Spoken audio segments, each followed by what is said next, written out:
Magandang araw na naman pong muli sa inyong lahat mga ka-vlog, boss, idol, regular viewer, silent viewer at kasama na rin po ang lahat ng mga OFW. Ang gagawin ko naman po ngayon ay magpapalit po ako ng starter dahil yung starter po nito ay nag-i-slip edge po at pag minsan hindi po nag-i-engage. So obserbahan po muna natin bago ko po siya baklasin. At itong ignition switch naman po ay may problema rin. So part sweating din po to. Kaya kung mapapansin nyo po, ito po yung kinukunik ko dito sa power supply po, sa positive power. Kasi ito po yung ginawa kong temporarily na direct switch po. Yung ignition switch po ay ino-order pa. Kaya titesting po natin para mapakinggan nyo po yung kondisyon po ng starter. Kasi pag minsan po ay hindi nag-i-engage. Kaya kailangan po siyang ibaba. So try po natin. So ayan po, kung napapansin nyo, yan po yung nagiging problema niya.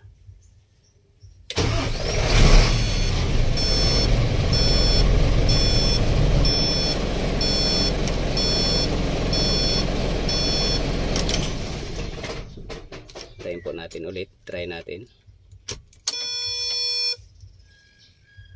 So ito po, try natin ulit.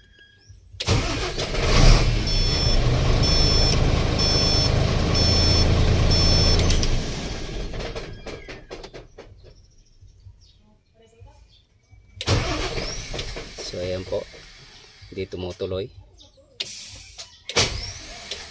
Ayan. So yan po yung pinaka problema niya. So kailangan ko po siyang ibaba. At mayroon po akong spare starter motor assembly na isasalpa ko lang po. At ibababa ko po itong starter na to. Ito po yung Howo dump truck na 371.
So ito na po, nakasalpak na.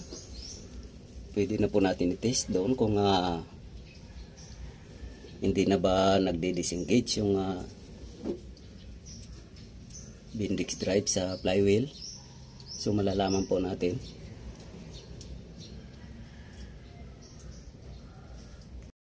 At ito naman po, matapos po natin na isalpak yung starter motor na pinampalit. So itatry naman po natin kung hindi ba po nagmamalfunction yung starter motor na inilagay ko. So itatry na po natin. Kasi kung napansin po natin yung before po tayo nagbaklas ay napakiramdaman naman po natin yung starter motor kung ano po yung kondisyon niya. Nag-slip edge po siya at saka hindi siya nag-engage pag minsan. So ito po obserbahan po natin.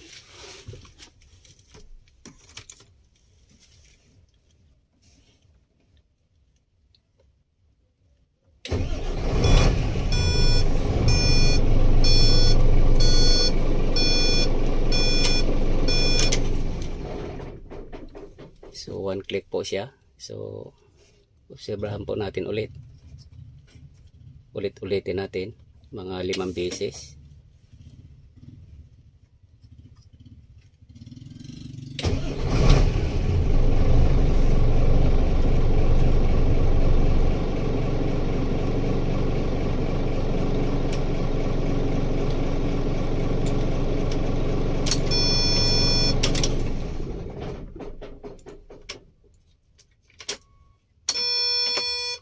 So nakadalawa na po tayo. Pang tatlo.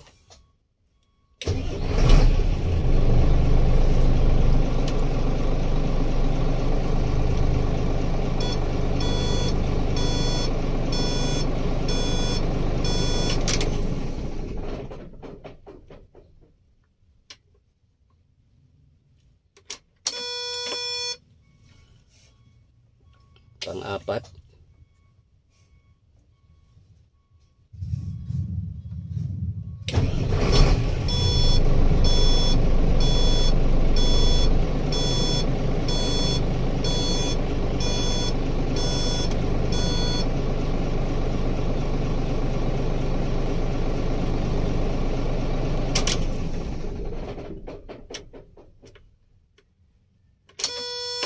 So, last po, pang 5.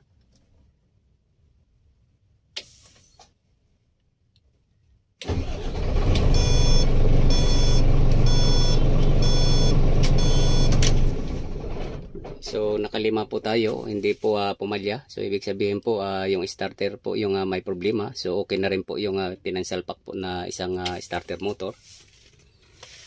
So, pwede na pong gamitin to kahit na sa pangmalayuan or hahakot po ng mga graba o buhangin. Pwede na po siya. So, hanggang dito na lang po muna ang video kong ito. Please like, subscribe na lang po and hit notification bell para sa susunod na mga video. God bless all po.